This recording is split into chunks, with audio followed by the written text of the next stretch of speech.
Hi കൂട്ടുകാരെ, ഇന്നൊരു ഉണക്കമാങ്ങ അച്ചാറാണ് പരിചയപ്പെടുത്തുന്നത്. അതിനാവശ്യമായ ഇഞ്ചി, പച്ചമുളക്, വെളുത്തുള്ളി അരിഞ്ഞ് കറിവേപ്പിലയും എടുത്തു വെച്ചതിന് ശേഷം ഒരു ഫ്രൈ പാൻ അടുപ്പത്ത് വയ്ക്കുന്നു. അത് ചൂടായി വരുമ്പോൾ അച്ചാറിനാവശ്യമായ എണ്ണ ഒഴിക്കുന്നു. എണ്ണ ചൂടായി വരുമ്പോഴേക്കും നമ്മൾ അടുപ്പിനടുത്തോട്ട് അരിഞ്ഞു വെച്ച ഐറ്റംസും കൂടാതെ അച്ചാറിനാവശ്യമായ പൊടികളെല്ലാം എടുത്തു വയ്ക്കുന്നു. അങ്ങനെ എണ്ണ ചൂടായി കടുക് പൊട്ടി വരുമ്പോൾ അതിലേക്ക് അടുത്തതായി ഉലുവ ആഡ് ചെയ്യുന്നു. ഉലുവയും കടുകും നല്ല രീതിയിൽ മൂത്ത് വരുമ്പോൾ അതിലേക്ക് വറ്റൽമുളകും കറിവേപ്പിലയും ആഡ് ചെയ്തു. കൂടാതെ അരിഞ്ഞു വെച്ച ഇഞ്ചി ആഡ് ചെയ്തു. നല്ല രീതിയിൽ മിക്സ് ചെയ്തതിന് ശേഷം അതിലേക്ക് അടുത്തത് വെളുത്തുള്ളിയാണ്. അരിഞ്ഞു വെച്ച വെളുത്തുള്ളിയും ആഡ് ചെയ്യുന്നു.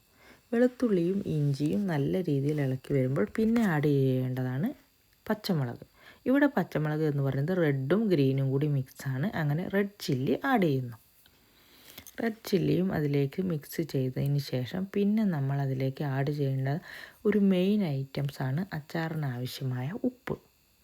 ഞാൻ ഇവിടെ അച്ചാറിന് ആവശ്യമായിട്ടുള്ള ആ ഉപ്പ് വളരെ കുറച്ച് മാത്രമേ ആഡ് ചെയ്യുന്നുള്ളൂ. കാരണം മാങ്ങയിൽ ഓൾറെഡി ഉപ്പുള്ളത് കൊണ്ട്. നല്ല രീതിയിൽ മിക്സ് ചെയ്തപ്പോൾ കുറച്ച് കറിവേപ്പില ആവാൻ തോന്നി. കാരണം കറിവേപ്പില കുറഞ്ഞോ എന്ന് തോന്നിയത് കൊണ്ടാണ്. അത് പോരാത്തതിന് അച്ചാറിന് കറിവേപ്പില കൂടിയാൽ ടേസ്റ്റ് കൂടുമെന്നാണല്ലോ. അങ്ങനെ തീ ഒന്ന് പതിയെ കുറച്ച് വെച്ചു. ഇനി ആഡ് ചെയ്യേണ്ടത് പൊടി ഐറ്റംസുകളാണ്. അങ്ങനെ മഞ്ഞൾപ്പൊടി 1/4 ടീസ്പൂൺ, മുളക് പൊടി എരിവുള്ളത് 1 ടീസ്പൂൺ ആഡ് ചെയ്യുന്നു. കളറിനായിട്ട് ഒരു 1.5 ടീസ്പൂൺ കാശ്മീരി പൗഡറാണ് നമ്മൾ ആഡ് ചെയ്യുന്നത്.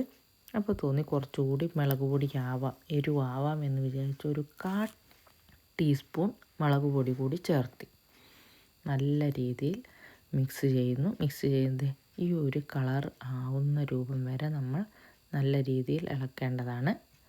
പിന്നെ അതിലേക്ക് ആവശ്യമായിട്ട് ഞാൻ ചേർത്തേണ്ട ഒരു ഐറ്റംസാണ് അച്ചാറിൻ്റെ പ്രധാന ഇൻഗ്രീഡിയൻസായ കായപ്പൊടി ചേർത്തി.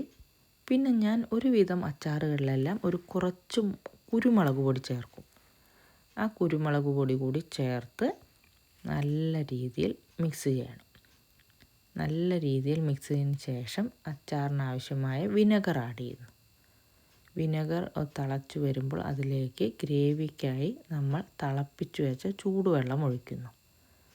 അതെല്ലാം കൂടി വീണ്ടും നല്ല രീതിയിൽ മിക്സ് ചെയ്തു. അതിലേക്ക് കഴുകി വെച്ചുള്ള ഉണക്കമാങ്ങ ആഡ് ചെയ്യുന്നു. ഈ ഉണക്കമാങ്ങ നല്ല രീതിയിൽ വെന്ത് സോഫ്റ്റായിട്ട് വരുമ്പോൾ ഈ രൂപമാവുന്നു. എല്ലാവരും ഒന്ന് ട്രൈ ചെയ്ത് നോക്കൂ. ഇഷ്ടപ്പെട്ട എൻ്റെ ചാനൽ കൂടി